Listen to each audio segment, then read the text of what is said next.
Rapist की बेटी और जाने क्या क्या कहा जा रहा है। सब कहते हैं कि तुम्हें अपने पापा को निकालना है ना बेटा, तो सीधे देखती रहो, गाली खाती रहो, लेकिन तुम्हें जवाब नहीं देना है। जिस इंसान को आप इतना बुरा समझ रहे हैं वो नहीं है, वो कुछ भी पावरफुल बोल ले या कुछ भी कह ले। असल बात तो यही है ना कि 8 साल से इतने सबूत होने के बावजूद वो जेल में बंद है, क्योंकि एक बार आपने ऐसा झूठा इल्जाम उन पे लगा दिया। आप एक प्रूफ दे दीजिए और आप मेरे पिता को फांसी पे चढ़ा दीजिए। जेल में हमने सारे फैक्ट्स फाइल किए हुए हैं। उन्होंने अपनी टाइमिंग 3 बार बदली है। पहले उन्होंने कहा दोपहर 2 बजे, फिर उन्होंने एक मीडिया स्टेटमेंट दिया, उन्होंने कहा नहीं 2 बजे नहीं हुआ, शाम को 6 बजे हुआ। ये उन्होंने ऐसे इसलिए किया क्योंकि ऑलरेडी एक फोटो है मेरे पिता की कि वो मम्मी के साथ एक इवेंट में मौजूद है 2 बजे।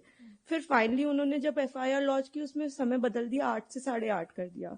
रिकॉर्ड पे है कि जो मेरे फादर की लोकेशन है, वो जो अलेज कर रही है, जो जगह उससे 17 किलोमीटर दूर मेरे फादर की लोकेशन है, वो खुद उस वक्त फोन पे बात कर रही है जिस वक्त उन्होंने ये टाइमिंग अलेज की है।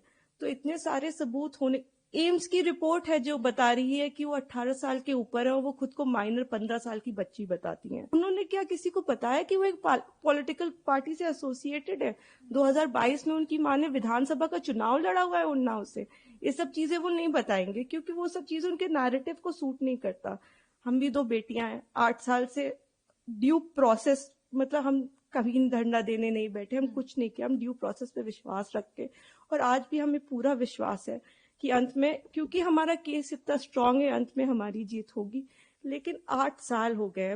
मैं आपसे हाथ जोड़ के विनती करती हूँ कि प्लीज एक बार मेरिट्स पे हमारा केस सुन लिया जाए। हम कोई दरिंदे नहीं है, हम भी नॉर्मल परिवार हैं, और वो हमें कुछ भी पावरफुल बोल ले या कुछ भी कह ले। असल बात तो यही है ना कि 8 साल से इतने सबूत होने के बावजूद वो जेल में बंद है, क्योंकि एक बार आपने ऐसा झूठा इल्जाम उन पे लगा दिया। उनके साथ देने के लिए तो बहुत लोग हैं, हम अकेले ही कोर्ट जाते हैं। अगर वो हमें गाली देते हुए भी हमारे बगल से निकल जाती हैं तो उनके पास सिक्योरिटी है, हमारे पास मैडम सिक्योरिटी नहीं है।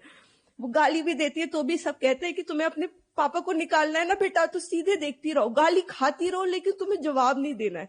हमने आज तक किसी को जवाब नहीं दिया, यही सोचते हुए, क्योंकि हम प्रोसेस में कि हम हर चीज सही ढंग से करेंगे, हम किसी ऐसे वैसे लोगों के पास नहीं जाएंगे, तो कहीं ना कहीं इतने सबूत है इसमें कि हमें जीत मिलेगी। ट्विटर पे रोज मुझे रेपिस्ट की बेटी और जाने क्या क्या कहा जा रहा है, तो मैं जानती हूँ जिस इंसान को आप इतना बुरा समझ रहे हैं वो नहीं है, वो 2 बच्चियों के।